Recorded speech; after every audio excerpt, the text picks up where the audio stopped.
بسم الله الرحمن الرحیم. شمس الدین کاکړ در پیژنم. زموږ یو زوړ شاعر دی، په کلاسیک شاعرانو کې ښه نوم لري. د 11مې هجري پیړۍ د پای د 12مې د 14مې هجري پیړۍ د سر شاعر دی. نو د زوکړه عمرې نښې نه معلومیږي. زموږ اټکل دا دی چې دا سړی به په 1180 شاوخوا کې پیدا سوی، 1160 ځینې جوړېږي. ښه هغه م اټکلي وجه یې درښیم. ده چې دیوان مرتب کړی دی هغه 1238 کال پر لیک دی. نو ده په خپله په دیوان کې ولي چې کال دا دی او دا مرتب کوي شاعري. نو د ده دیوان چې دی چاپ سوی دی څو واره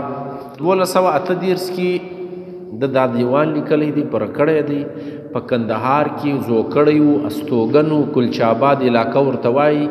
نو لکه لال په ایرو کې وي بې قدره، هسې پروت دی شمس الدین په کلچاباد. یعنی بس موږ ته اوس کنفرم معلوم سو چې دی په کلچاباد کې استوګن و. نو هغه مشهوره علاقه ده د کندهار. ځینې نور شعرونه هم زموږ استادانو څېړلي دي. ستا د جور د جفا د زیاتي زوره،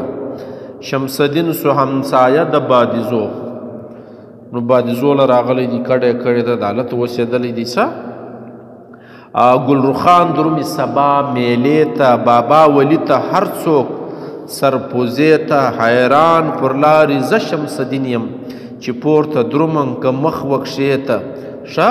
که یې ستا شونډې روانه کړې په شره، شمس الدین نور ناملا دی ملا مشه. بیا نو هغه څه ملا نو د دې زه دا معلومېږي چې ملا هم و. ښه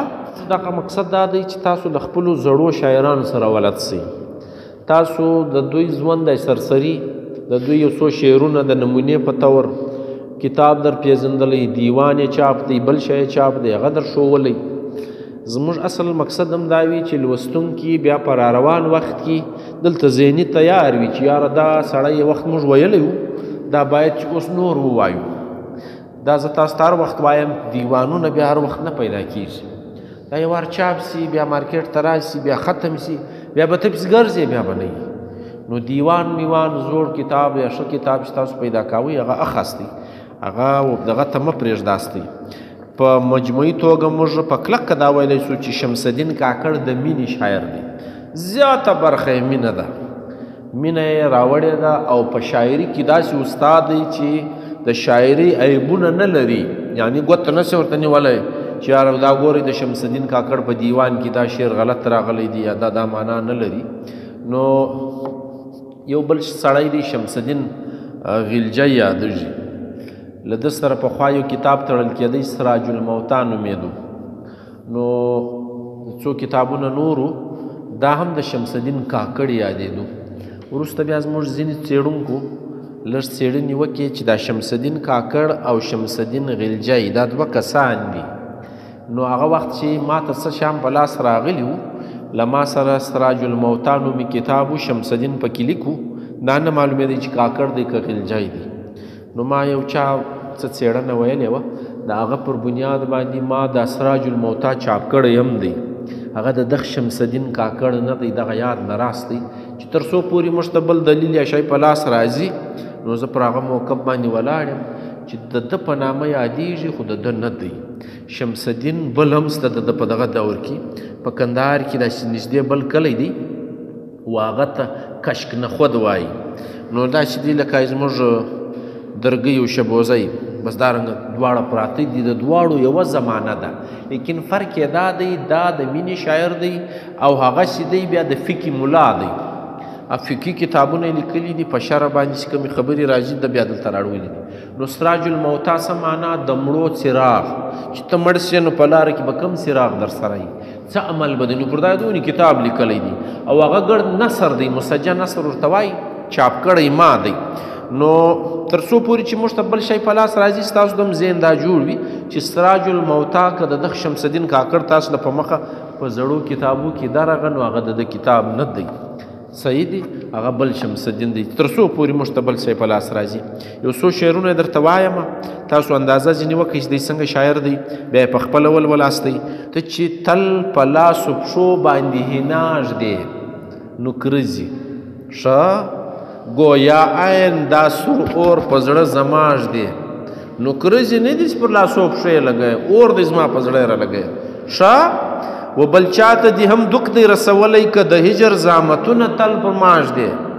بل دې لغونی په تکلیف کړی دی که کړ و ما ته باندې دا تکلیفونه راکوي محبوب ته وایي ښه ستا په عشق کې د خدای هغه ساعت نه که چې منت به پر ما باندې د وفاش دی ته وګوره وفا وګوره دا منتونه به راکوي ته دغه بې وفا شی وای انکار کی سی خوبی اقرار میں کہا ہے ہوتا ہے ذوق غالب اس کی نئی نئی پر میر تکی میر وای دا انکار ډیر خوند کوي کې ول هو نو خوند لاړی دا شی به نه کېره یا دا شی به نه کېره یا دا خوند کوي کته دا شی به نه کېره دی هدر وای بس خوند لاړی غوښ دا کو نه دا انکار کسی خوبی اقرار میں کہاں ہے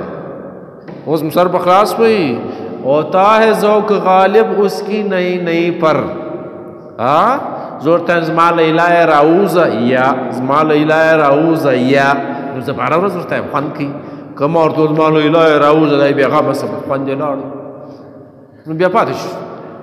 ماما کتا پیالا چای بنا کیا رہا یا ماما کتا پیالا چای بنا کیا رہا یا کدا ماما کدا پیاله چای بنا کړه دول خوند ختم شو کنه سو ازا نو دی وای دا بنای چې تب وفا لما سر دا غایونه بنکه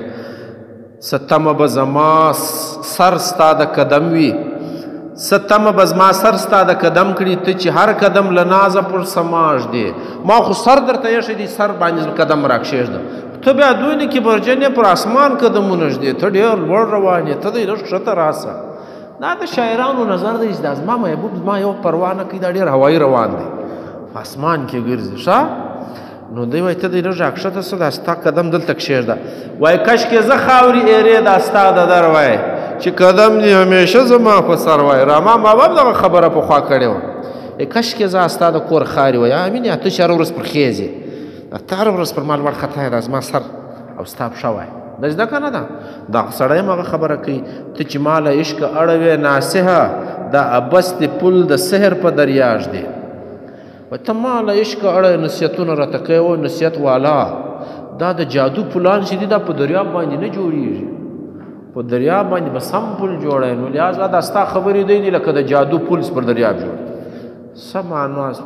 سار به دا پل که به نه مطلب زه له عشقه نه اوړم که ته هر څونې خبرې راته وکړې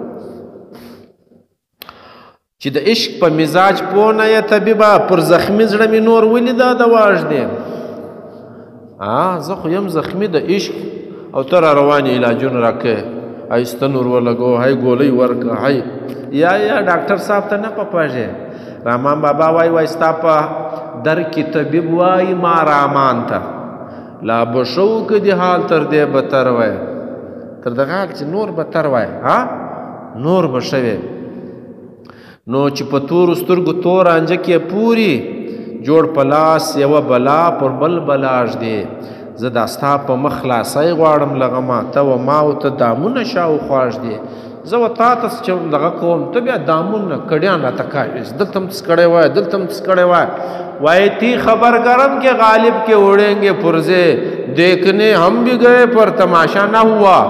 اما ابو بیائی وای ما اوریدلو غالب خودکشی کی درزی سی ورسو شو خلاص سو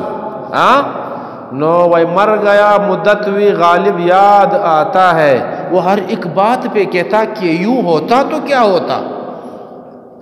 زما محبوب وای کدا سی وای غالب مرس وای یار اوس م ډیر یادېږي یار کشکې داسې وای چې دوی مړه سوی او ما دا ګایونه کولی خو مرید نه بجای ووه مدت ہوئی غالب مر گیا پر یاد آتا ہے وہ ہر ایک بات پہ کہتا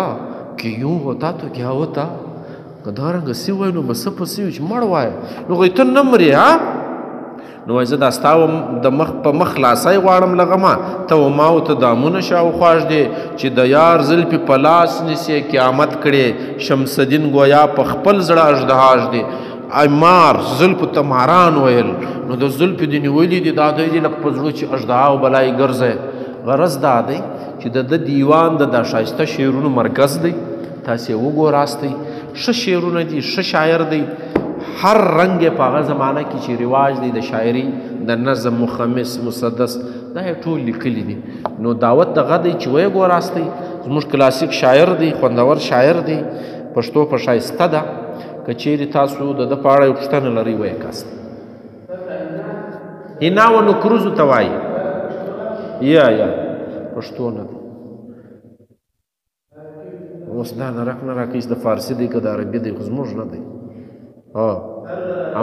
ہماری سانسوں میں آج تک حنا کی وہ خوشبو مہک رہی ہے تا مشهوره بدل نه دا اورېدلې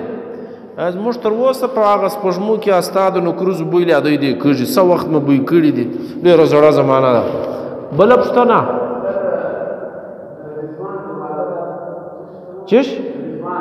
رضوان پر جنت پر دروازه کم سړی ولاړ دی دغه ته رضوان وایي هو جنت خنوم یو ځای دی نو د ښو خلکو ځای دی نو موږ کله ښه خلک وا ہم کو معلوم ہے جنت کی حقیقت لیکن دل کے خوش رکھنے کو غالب یہ خیال اچھا ہے مانا او جنت ته به ورسوی دا خیال دی ډېر ښه دا خبر چې ورسو موږ ته خپل ځان معلوم دی جنت له به ولاړ سو که به نسو آقا سمه بله پوښتنه نسته